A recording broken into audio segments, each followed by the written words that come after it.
Welcome to the Fear and Greed Business News Afternoon Report for Thursday, the 16th of May, 2024. I'm Sean Aylmer. Every afternoon, we've got the 5 stories that happened today that you need to know about. Story number 1, 2 big news events over the past 24 hours have increased the chances of interest rate cuts later this year fairly significantly. First, core inflation figures in the US, which excludes food and energy costs, rose 0.3% last month, snapping a streak of higher figures. As a result, the S&P 500 hit its 23rd record this year. The data provides hope that inflation is resuming its downward trend in the US, which would open the way for interest rate cuts there. Then, locally, the April unemployment data came out. It showed a jump from 3.9% in March to a rate of 4.1% last month. There was a surge in job numbers, but there are even more people looking for work. Combined, the US inflation and local unemployment figure convinced bond investors to price out any chance of a rate hike in Australia and price in a 50% chance of a rate cut later this year. Certainly was a market-moving 24 hours. Story number 2, as a result of the interest rate news, the S&P ASX 200 closed up 1.7% to 7,881 points.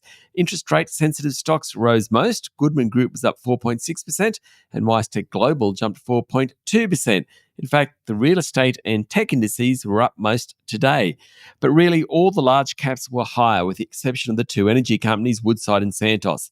National Australia Bank and ANZ led the banks higher, both up more than 2%. Macquarie was up nearly 3%. The big miners were higher, so to the retailers, Transurban, Telstra, the list goes on. In corporate news, the bidding war for Nimoy cotton has been hit by the Australian Competition and Consumer Commission, saying a sale to France's Louis Dreyfus would substantially lessen competition. That sent Nimoy's share price tumbling, and it puts Singapore's Olam in the box seat to win that battle. Problem is that Louis Dreyfus already owns 16.99% of Nimoy. Story number 3, Air Vanuatu's administrators say the airline was clearly not in a position to meet its financial commitments well before it collapsed a week ago, owing more than $99 million to customers, staff and lenders. Liquidator Ernst & Young said Air Vanuatu had a high cost base for the size of its operations and a significant level of debt, employing a high number of staff for an operation of its size and nature. The carrier has been supported financially by the government of Vanuatu.